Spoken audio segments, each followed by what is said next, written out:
L'actualité d'Internet avec vous, Guy Birenbaum, et vous nous racontez ce matin l'histoire d'une journaliste mise en cause en raison de propos tenus sur le réseau social Twitter. Oui, rassurez-vous Emmanuel, Michel, l'affaire n'a rien à voir avec la présidentielle française, elle agite le web au Canada et au Québec. Et la journaliste, en fait, s'est moquée du physique d'un étudiant. Oui, les étudiants manifestent depuis des semaines à Montréal contre la hausse des droits de scolarité au Québec. Rendant compte de ce mouvement très suivi, Anne Sutherland, du quotidien anglophone de Gazette, a photographié puis posté sur Twitter la bedaine un peu replète d'un étudiant qui s'était mis torse nu avec un commentaire peu sympathique: SVP, remets tes vêtements.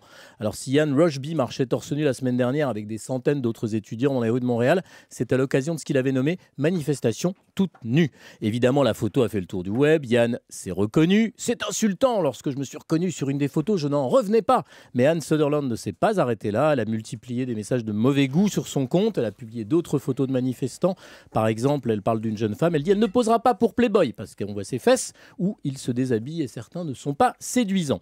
Vous vous doutez que les internautes n'ont pas aimé ? Canoë.ca explique qu'une page Facebook a été ouverte pour lui demander des excuses.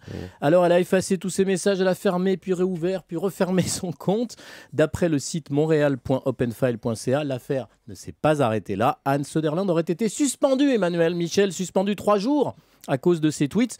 Une journaliste sanctionnée pour ses tweets, c'est assez rare si c'est exact, mais la Gazette refuse de confirmer. Vous savez que les journalistes ont coutume de dire que les tweets n'engagent pas leur rédaction. Alors voilà une preuve que les tweets, comme les promesses, n'engagent pas que ceux qui les lisent, mais aussi ceux qui les tiennent. Guy Birenbaum pour l'actualité d'Internet à ce soir 20h pour des clics et claques sur Europe 1. Et moi je vais tweeter tout de suite.